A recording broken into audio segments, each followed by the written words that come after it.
92,5 Maestro FM House with the Sound. Halo, apa kabar Sobat Maestro? Kita kembali bersama di program Pelangi Kasih spesial isu-isu sosial ya. Dan hari ini hari Rabu tanggal 7 Februari 2024.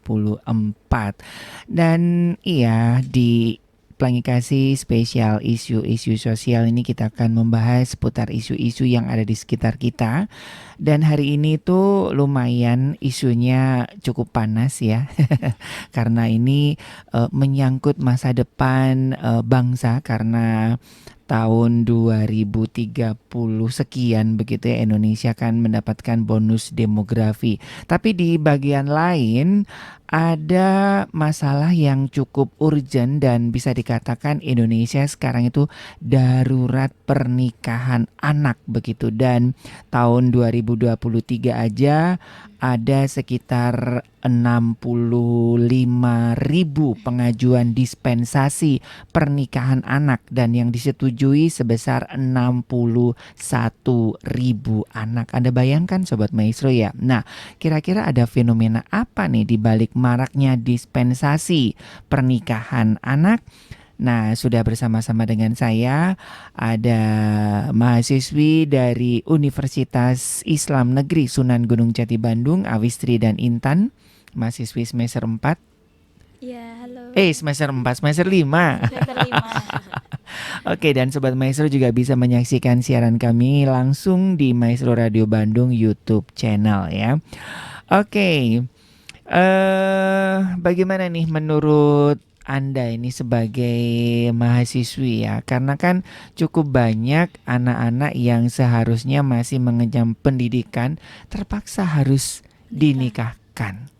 Dan ada yang paling usia paling muda itu usia 12 tahun. Dan dia harus terpaksa dinikahkan gitu. Dia terpaksa dinikahkan karena hamil duluan Sobat Maestro, ya, bukan karena apa-apa. Nah, menurut pandangan kalian sebagai mahasiswi dan sebagai seorang wanita gitu, melihat fenomena seperti ini, what happened aya naon nih teh? Ya, Ayo. menurut saya sangat disayangkan sekali karena duluan. Mungkin sangat disayangkan ya karena hampir di Indonesia tuh hampir lebih besar yang mengajukan dispensasi kawin atau nikah itu lebih banyak yang masih di bawah umur dibanding yang memang umurnya sudah memenuhi syarat. Iya. Kan sesuai dengan Undang-Undang Nomor 16 tahun 2019 itu kan minimal usia kawin atau nikah itu usia 19 tahun ya buat ya. wanita ya. Ya. Betul. Mungkin disayangkan ya karena pada usia 12 tahun sampai 18 tahun atau sampai 17 tahun biasanya harusnya masih untuk masih bisa mengenyam pendidikan yang lebih baik, terus masih di masa-masanya untuk main gitu kan ya. Mungkin dari betul. Dan ini kita berbicara bukan masalah nggak boleh menikah atau boleh menikah ya Sobat Maestro, bukan itu isunya yang kita angkat, tetapi bagaimana anak-anak di bawah umur ini sudah melakukan sesuatu yang tidak seharusnya dilakukan oleh seorang dewasa. Dan anak-anak ini menikah mengajukan dispensasi karena hamil duluan begitu. Betul. Ya, zaman saya dulu ya, anak-anak umur 12 tahun aja tuh masih nyari keyep gitu loh di sawah gitu kan. Sekarang harus gendong anak, itu kan sesuatu yang apa ya, nggak tahu apakah dengan kemajuan teknologi semakin membuat nilai-nilai dari sebuah pernikahan itu kayaknya dianggap nggak terlalu penting begitu ya. Oke, nah dari data yang kalian dapatkan supaya kita bisa berbicara begitu ya dari data-data dan fakta yang kalian dapatkan dari riset dan juga dari hasil mengumpulkan beberapa informasi dari media, karena ini cukup ramai dibicarakan begitu ya sampai detik hari ini. Itu cukup ramai dibicarakan karena memang jumlahnya masif, apalagi kemarin pas pandemi Iya. itu tinggi-tingginya, ya tinggi-tingginya, naik banget gitu kan.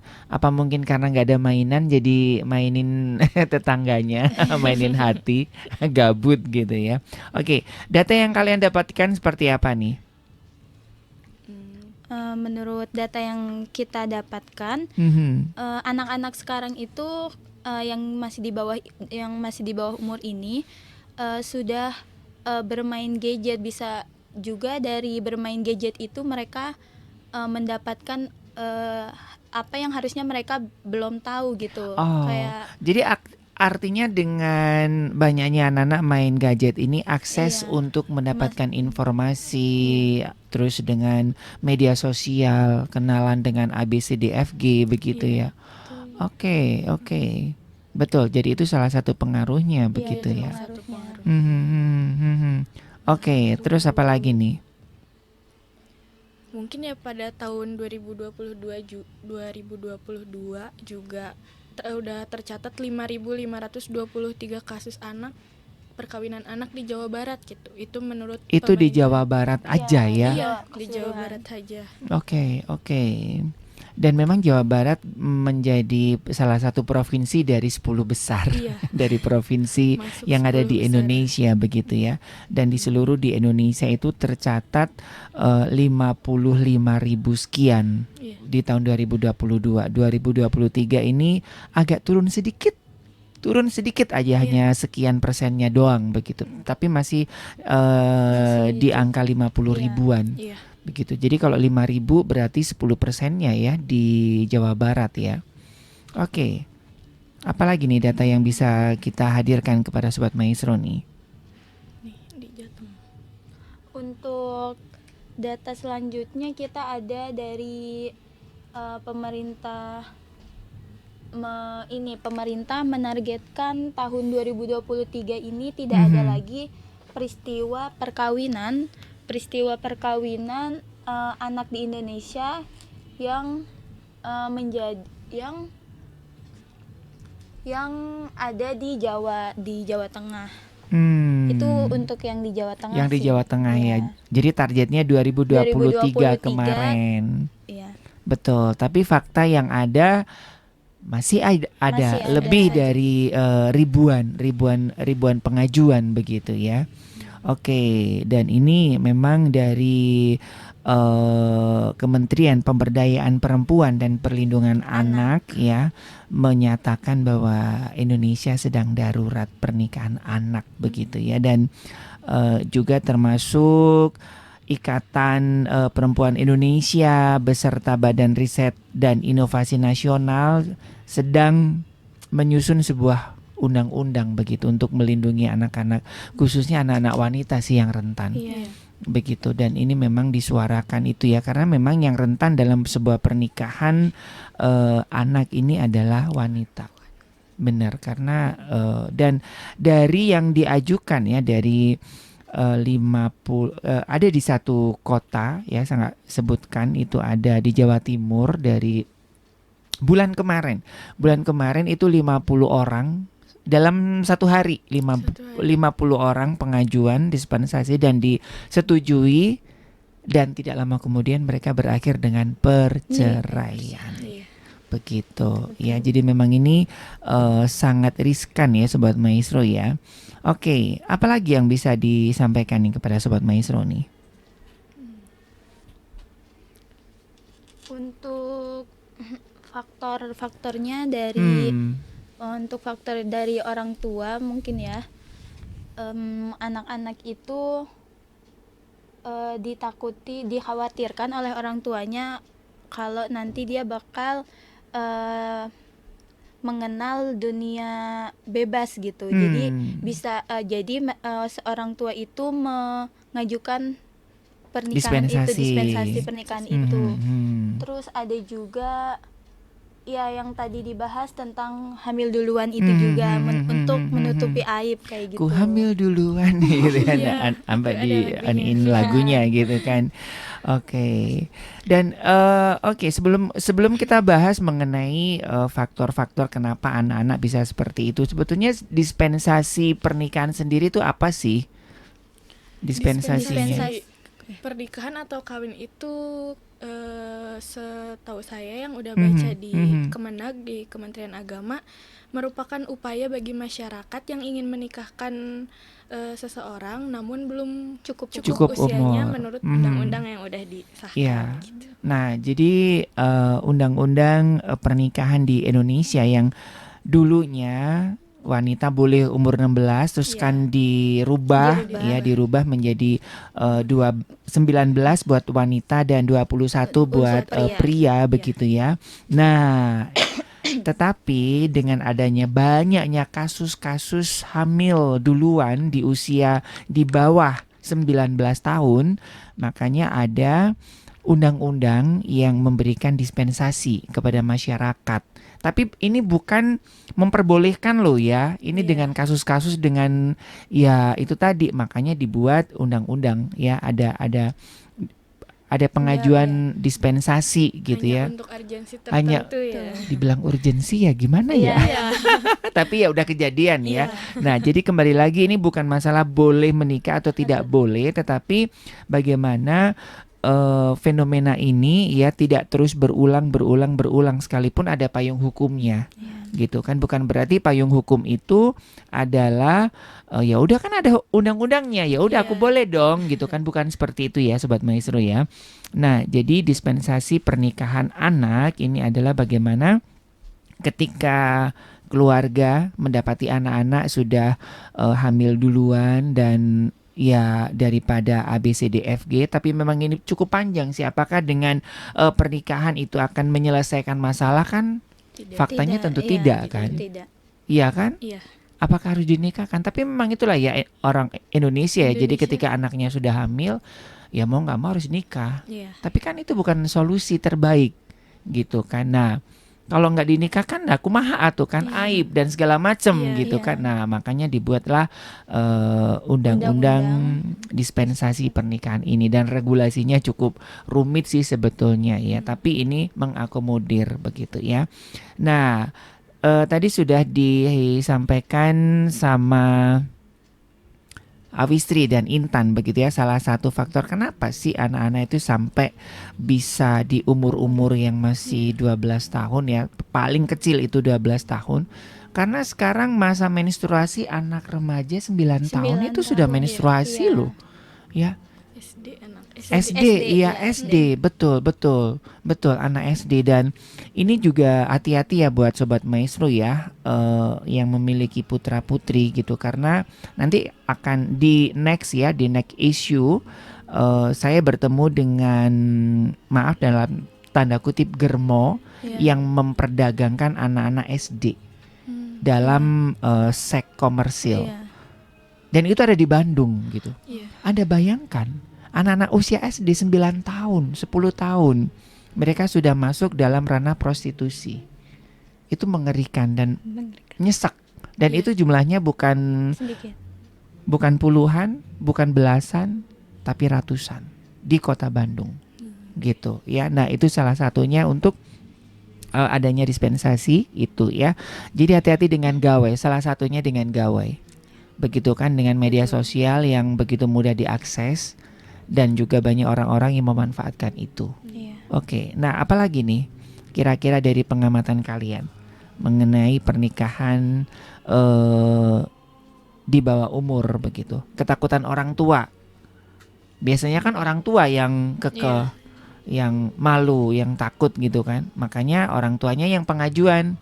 Sebetulnya bukan anaknya loh. Iya.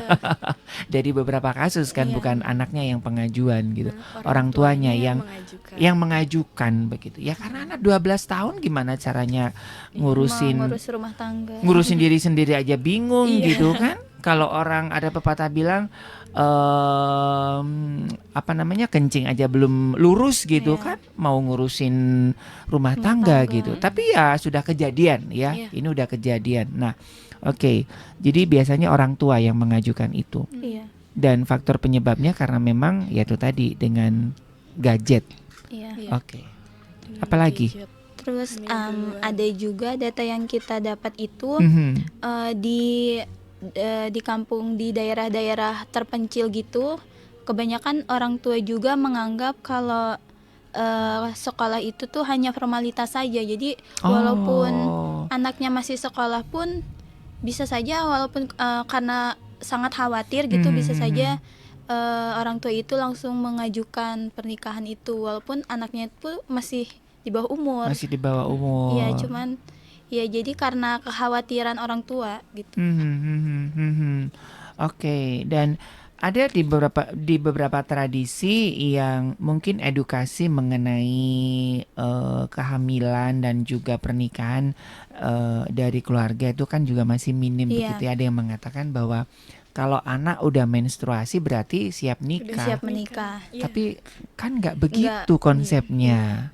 Kan itu kan butuh proses begitu kan. Betul. Oke, ini sebuah tradisi begitu ya. Dan ini saya mencatat dari beberapa provinsi ya yang masuk nominasi dari 10 besar.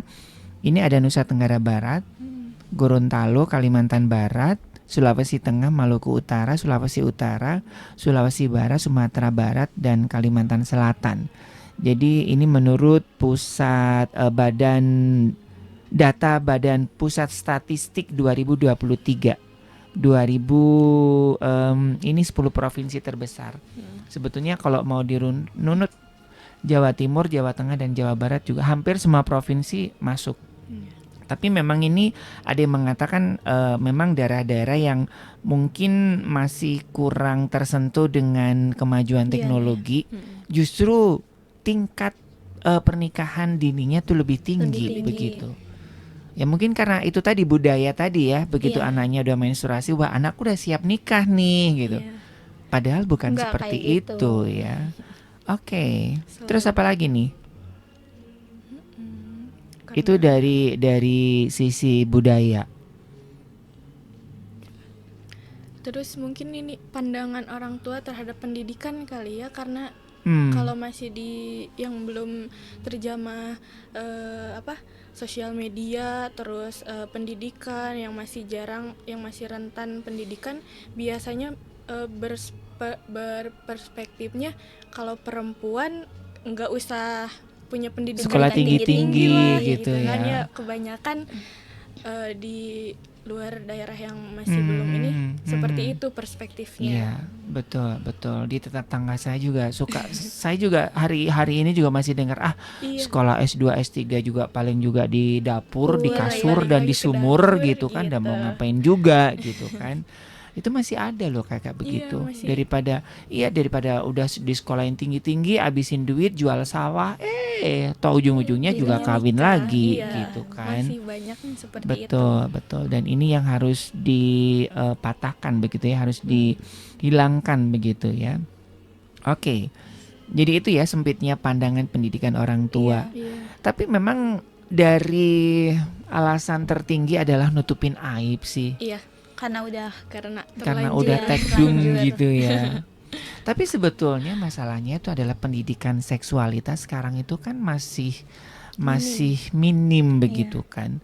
Padahal sedini mungkin itu harusnya dikasih pendidikan. Aku itu suka ngikutin Dokter Aisyah. Suka ngikutin nggak? Suka ada lihat di TikTok. Iya kan di Lihat TikTok, di FYP, YouTube iya. gitu kan, dari tausiahnya Dokter Aisyah. Dia itu apa namanya ya, salah satu dokter dan juga pendakwa yang kita berharap begitu ya dengan banyaknya dokter-dokter seperti Dokter Aisyah, dan juga ini kan tugasnya, salah satunya adalah tugasnya pemimpin agama begitu ya, yang juga mengerti medis, dan salah satunya adalah Dokter Aisyah. Dia menghadirkan edukasi ya bagaimana mengenai narkoba, mengenai pernikahan, mengenai sexual education sedini mungkin melalui perbedaan laki-laki dan perempuan gitu kan, dan tidak sesederhana itu. Iya. Sementara informasi dan skill mengenai seksualitas dan pendidikan rumah tangga itu udah telat Iya. Iya.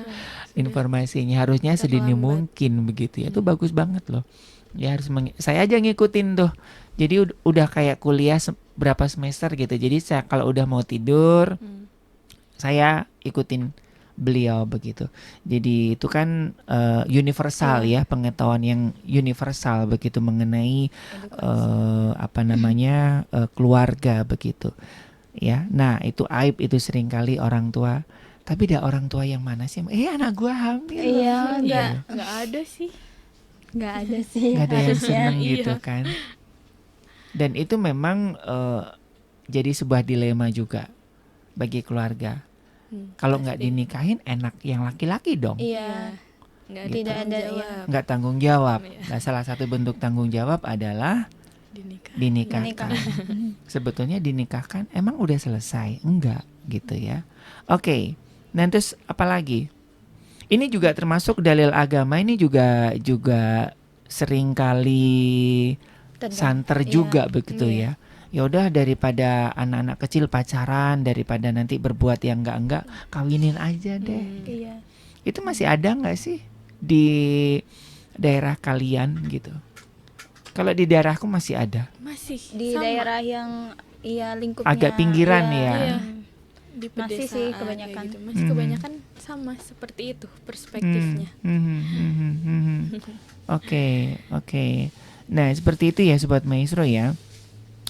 Soalnya dari dari pernikahan anak ini yang banyak sekali dirugikan adalah pihak perempuan ya. Nah, kebetulan narasumber kita adalah perempuan gitu.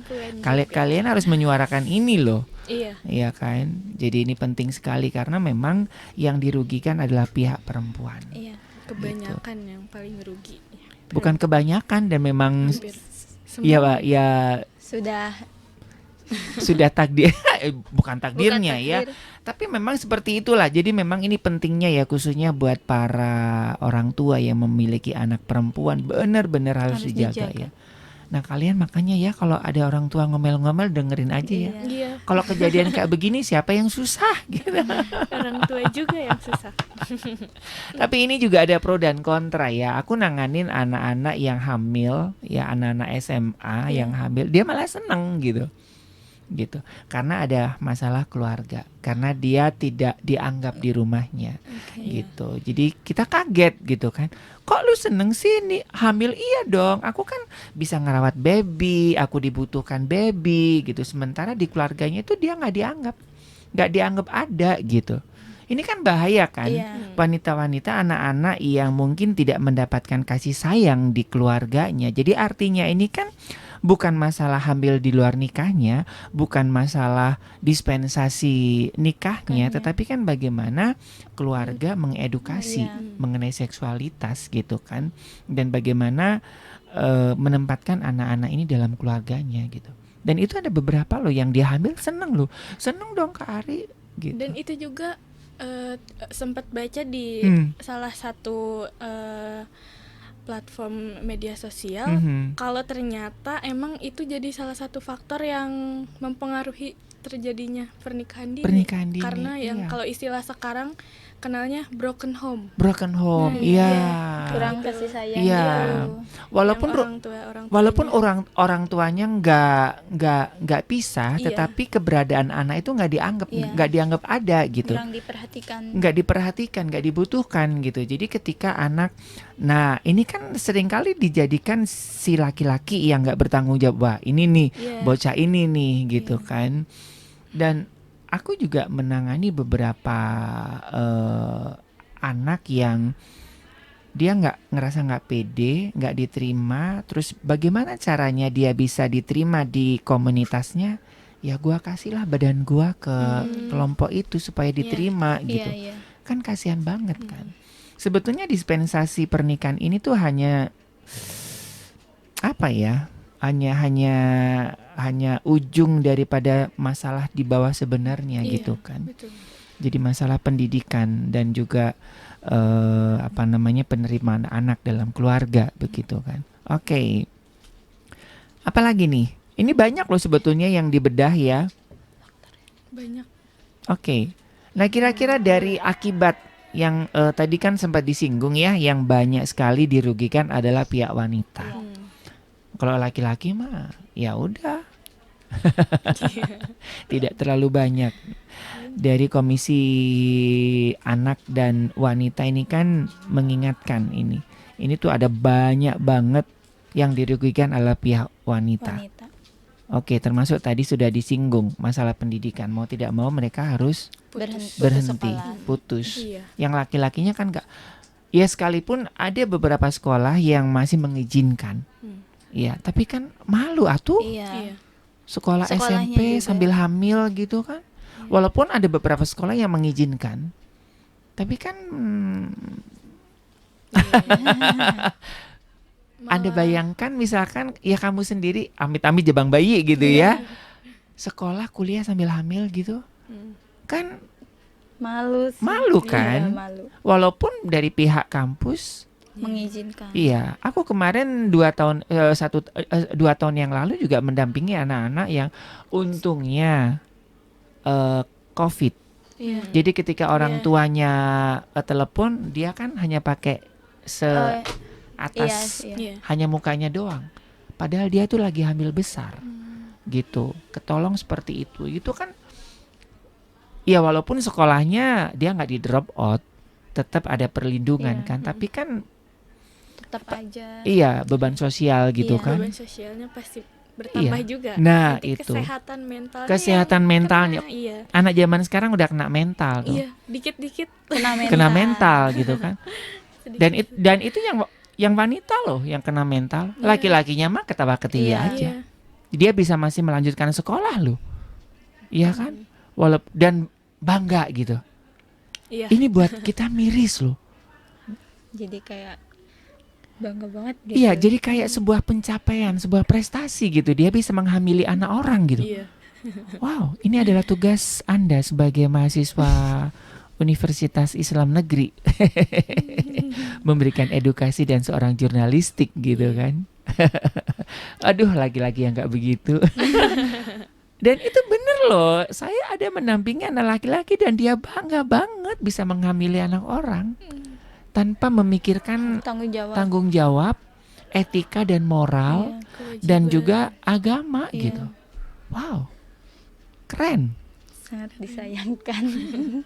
Keren dalam tanda kutip, kerennya tuh negatif Iya, gitu. negatif. Kerennya tuh ngenes gitu. Iya. Keren buat si cowoknya itu. Iya, nah ya sengaja kita hadirkan ini buat wanita ini hati-hati gitu ya. Oke, apalagi nih akibat Faktor yang mempengaruhi terjadinya Ya. ini ada ekonomi mungkin ya, ada kesehatan juga karena kan perempuan juga kalau misalnya dia sudah hamil di luar nikah tapi masih di bawah umur itu pasti ada aja resiko yang bakal terjadi di dirinya. Entah itu dia bisa meninggal dengan bayinya juga. Ya. Dan mungkin badannya belum siap Belum gitu siap. Betul. hamil gitu. Soalnya kan itu kan baru kebentuk kan, Iya. hormon-hormonnya kan juga baru terbentuk ya. Dia harus ditambahin beban dengan bayi yang ada Iya. di dalamnya begitu kan. Itu Oke. resikonya sih. Rentan Iya, ya, rentan kematian ibu dan anak. yang dikandung. Betul, dan itu bisa dikatakan dari beberapa survei itu 60-70% kematian ibu dan anak di bawah umur gitu. Soalnya kan udah bingung atuh ya kan. Iya. Udah hamil gitu kan buat ya mohon maaf kata gitu kan, orang yang orang saya kan ngedampingi beberapa ibu yang mau melahirkan, buat ngedennya aja tuh karena udah susah. Udah Apalagi susah. ini bocil gitu. Iya. Yang udah dewasa aja susah. Yang dewasa aja udah bingung gitu. Apalagi Yang masih dengan perubahan hormon Iya. kan. Orang-orang yang hamil pertama itu kan udah uring-uringan, udah hormonnya kan udah berubah Iya, gitu mood kan. swing kayak gitu-gitu. Udah ngerti mood swing juga ya. Berarti udah siap nih kan. Waduh. Udah mood swing, apalagi nih bocil 12-13 tahun gitu. Iya. Iya kan? Bagaimana nanti bayi yang akan dilahirkan ya? Jadi rentan banget ya. Dan ini juga dari banyak kasus-kasus kekerasan KDRT. Iya. Iya. KDRT ya, karena suaminya juga nggak siap. Iya. Ya kan, masih rata-rata laki-lakinya sih umur 17-an tahun sih dari beberapa pengajuan. Istrinya umur 12, 13, bahkan ada yang 15 tahun loh laki-lakinya. Masih suka-sukanya main game, masih Iya, suka-sukanya masih memotoran, layang-layang, harus mikirin papi, beb. Aduh, makanya itu saya kalau ngelihat anak-anak bocil udah mami, papi gitu kan. Aduh. Itu susunya anak habis gitu kan. Teuing. Udah mikirin. Udah jauh banget. Oke. Karena nggak semua lelaki yang di umur segitu tuh udah punya kerjaan dan penghasilan gitu. Iya, betul. Iya, dan juga kematangan, yaitu tadi kematangan emosi, Iya. kematangan psikologinya kan juga belum siap begitu ya untuk menanggung beban yang begitu berat gitu ya. Buat nanggung dirinya sendiri aja pusing Iya. gitu kan. Apalagi harus dibebani hal-hal seperti itu, menjalani keluarga begitu ya. Oke. Apalagi nih yang bisa menjadi perhatian buat keluarga-keluarga dan juga buat Sobat Maestro nih. Walaupun dispensasinya sudah ada, rule undang-undangnya masih ada. Tapi bukan berarti ini untuk dicoba ya. Iya, enggak. Oke. Nah, dari pengalaman kalian ada nggak sih dari tetangga kalian yang juga mengalami hal seperti ini gitu? Kebetulan di daerah aku agak lumayan banyak ya. Lumayan banyak. Dikarenakan ya pergaulannya yang Cukup bebas. bebas banget gitu, Oh. kebanyakan. Bebasnya seperti apa? Bebas kayak sekarang udah sering lihat misalkan malam-malam jam 9 atau jam 10 itu anak-anak SD perempuan masih pada main gitu, masih pada jalan-jalan kayak gitu-gitu. Terus banyak yang kayak kumpul-kumpul sama teman-temannya yang kayak gitu. Iya, Tapi iya, di iya. luar di luar sepengetahuan orang Orang tuanya tua, gitu. Jadi kebanyakan. artinya di sini kan kuncinya adalah pengawasan orang tua dong. Iya. Ya. Jadi iya sih. Tapi dah apa ya? Kalau anak-anak zaman sekarang itu bener loh di Bandung sini.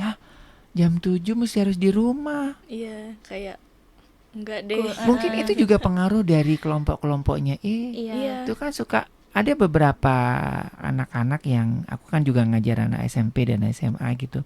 Nggak boleh jam 7 harus sudah di rumah. Cemen Iya, gitu iya, kan. Banyak yang kayak gitu. Terus Faktor dari situ juga sih Dari itu berpengaruh ya, dari teman-temannya dari ya. teman-temannya Mm-mm. gitu ya. Oke, ini juga penting ya Sobat Maestro ya. Jadi berhati-hati juga ya, karena memang ya nggak tahu juga apakah ini teknologi ataupun emang udah zamannya Iya. kayak begitu gitu ya. Ya kalau sekarang, kalau zaman saya dulu maghrib aja kan udah gelap ya. Iya, udah harus di rumah. Harus ada di rumah gitu kan.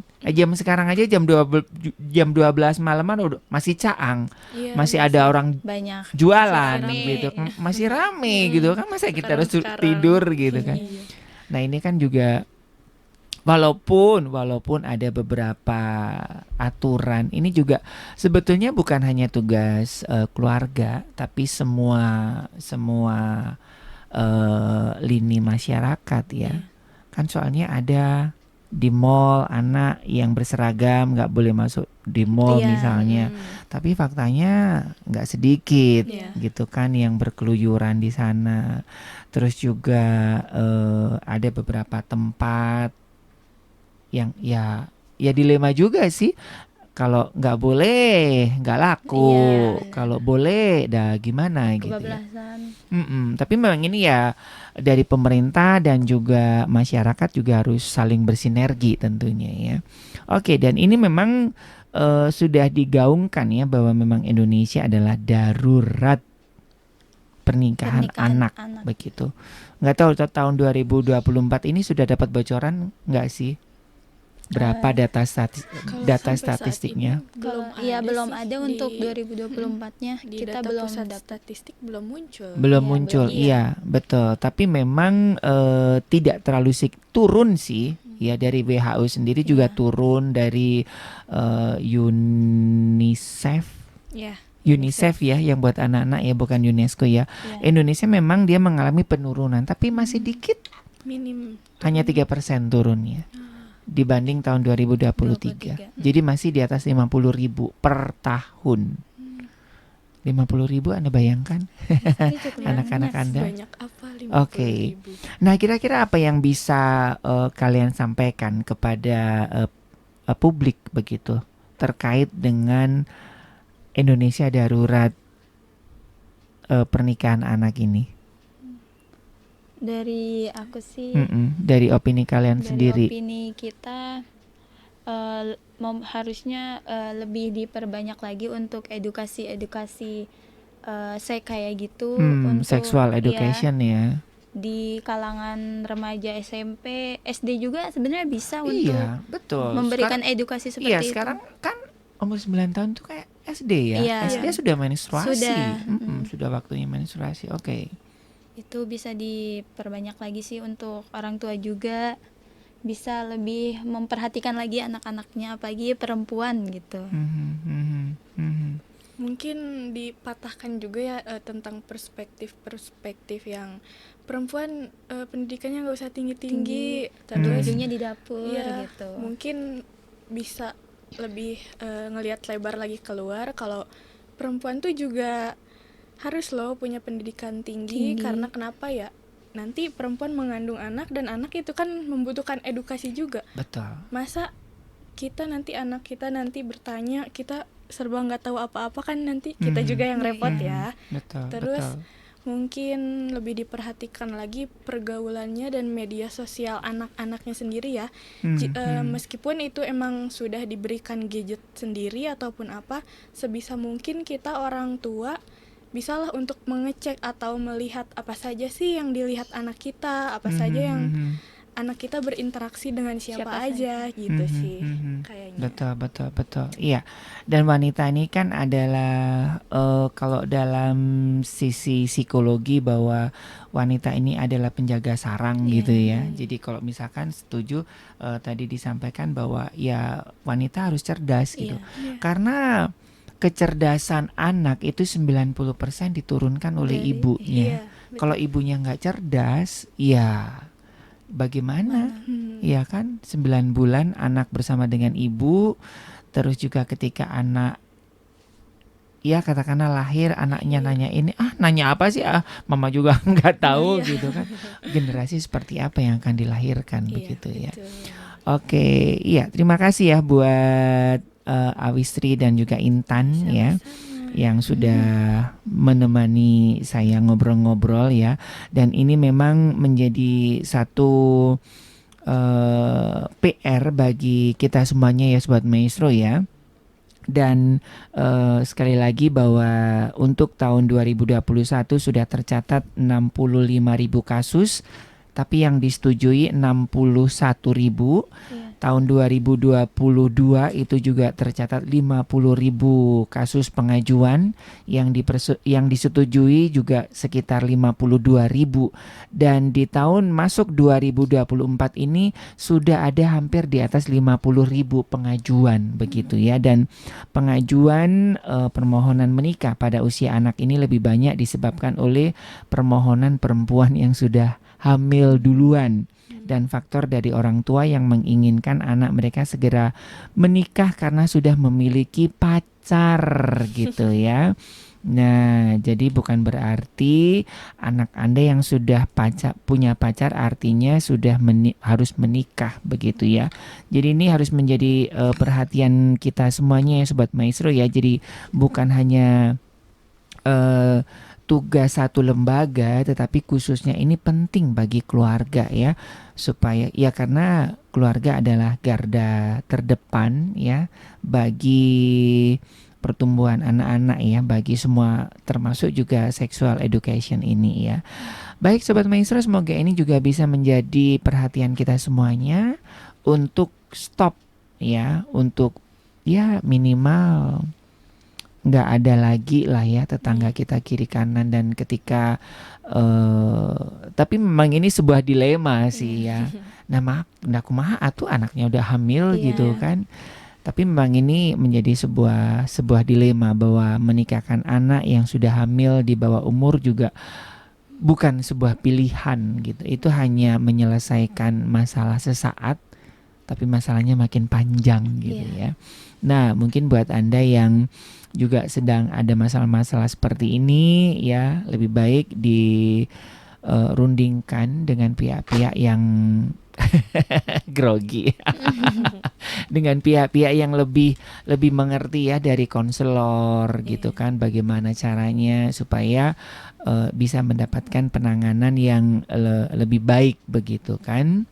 Oke, baik, dari Gera Maestro Jalan Kaca Piring 12 Bandung, saya Ari dan rekan Juda, juga ada Awistri dan Intan, mahasiswi Universitas Islam Negeri Sunan Gunung Jati, Bandung. Mohon pamit ya, kita ketemu lagi di Pelangi Kasih selanjutnya. Selamat melanjutkan aktivitas Anda, dan terima kasih juga buat Anda yang sudah bergabung di Maestro Radio Bandung YouTube channel ya. Tetap semangat dan sampai jumpa. Anda baru saja mengikuti acara Pelangi Kasih